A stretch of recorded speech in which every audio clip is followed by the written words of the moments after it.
বিসমিল্লাহির আসসালামু আলাইকুম ভিউয়ার্স, আপনারা সবাই কেমন আছেন? আশা করি খুব ভালো আছেন। আমি আলহামদুলিল্লাহ ভালো আছি। চা রেডি করতেছি। আমি আর আপনি বাবার জন্য চা রেডি করে ফেলছি। দিদি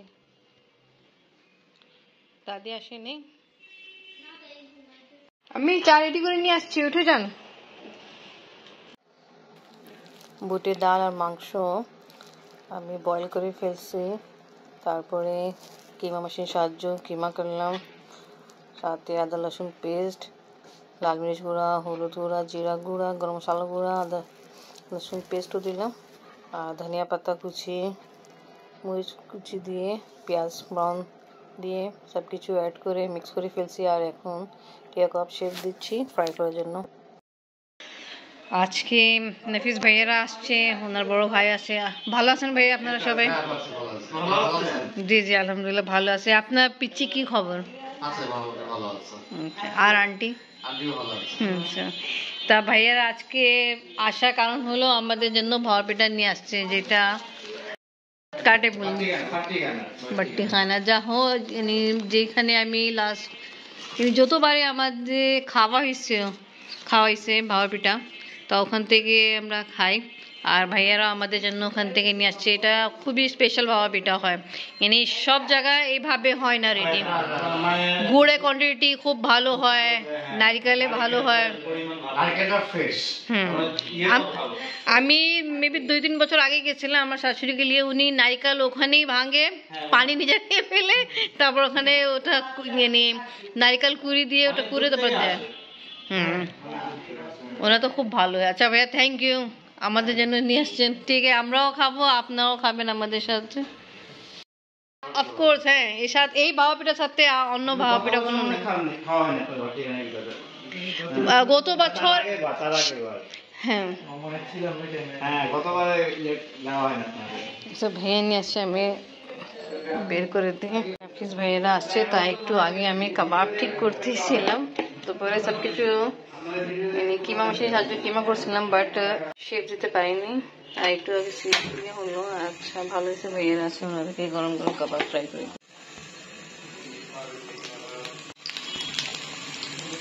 ভাইয়া আসছে, তাড়াতাড়ি কাবাব ফ্রাই করলাম। আর এখানে একটা নিমকি আছে, ওটা দিলাম সুগার ফ্রি।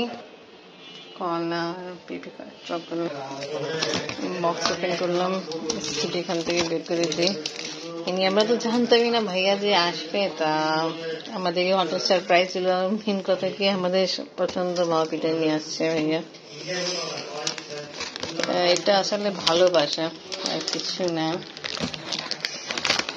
যখন আমের সিজন হয় তো আমাদের জন্য আম নিয়ে আসে ভাইয়া। আর দেখি শীতকালে সিজনে আমরা এটা ভাওয়া পিঠা নিয়ে আমার ব্লগে দেখছিলাম, আমরা খেতে পছন্দ করি, তাই এবার খাওয়া হয়েছে আলহামদুলিল্লাহ। তা ভাইয়া আবার নিয়ে আসছে, ধন্যবাদ বলবো। ট্রে আমাকে দিয়ে দেন, একটা খালি করে ট্রে দিয়ে দেন।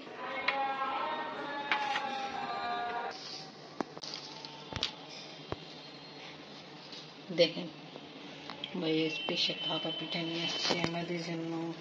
এই পিঠা অনেক মজা। দেখেন দু হাত থেকে বের করতে হয়েছে, তো গরম, মানে নিয়ে আসছে অনেকক্ষণ হয়ে গেছে।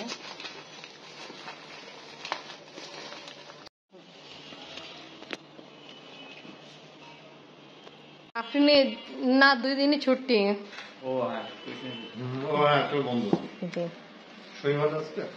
জি ভাইয়া নেন।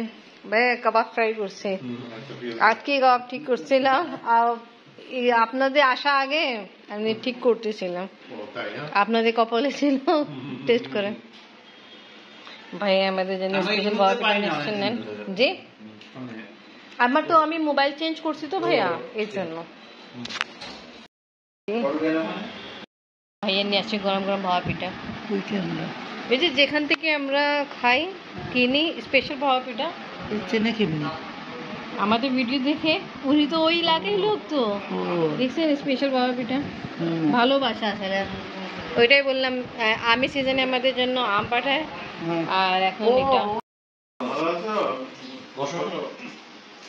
বসো বসো। ভাপা পিঠা খাও গরম গরম। গরম ভাপা পিঠা খাওয়া আঙ্কেল নিয়ে এসছে। ঠান্ডা হলে ভালো লাগবে না। বসো বসো বসো।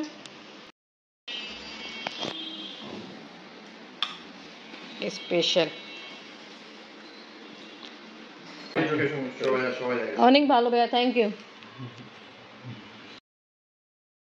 আইনি হবে, বাট এখন পর্যন্ত ঠিকঠাক হয়নি। না না না, ইনশাআল্লাহ ডাইরেক্টলি ফ্লাইট হবে, এই বছরই হবে।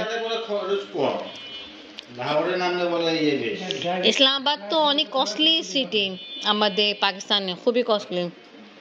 লাহোরের কাছাকাছি আছে, বাট ওটা ওটা আপনি দেখবেন ওখানে ফকিররাও দেখা যায় না রাস্তায়, ফকির নেই ওখানে। শুনছি মানুষ তুতু ফেলায়, 500 টাকা জরিমানা দিতে হয়। খুবই নিট অ্যান্ড ক্লিন। যাওয়ার ইচ্ছা আছে এখন যত এখানে আমি যখন যাই আফরিনকে নিতে যাই, তখন এখানে আমাদের এলাকায় সব আছে কাপড়ে। তো ওরা বলে কি ভাবি আমি পাকিস্তান যাব, কিন্তু ভিসা তো আসান করে দিছে, বাট টিকিট ডাইরেক্টলি ফ্লাইট হয়ে যায়, তারপর আমরা যাব। সবাই ইচ্ছা আছে দেখলাম মোটামুটি বেশি বাকি। ঠিক আছে ভাইয়া, আবার আসবেন।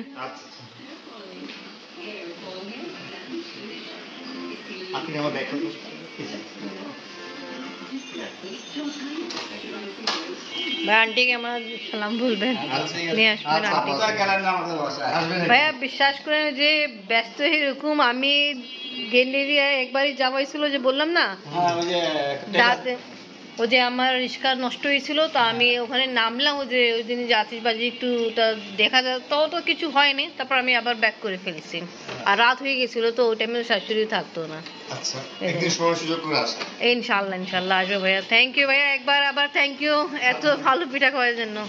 ভালো থাকে না, আল্লাহ হাফেজ।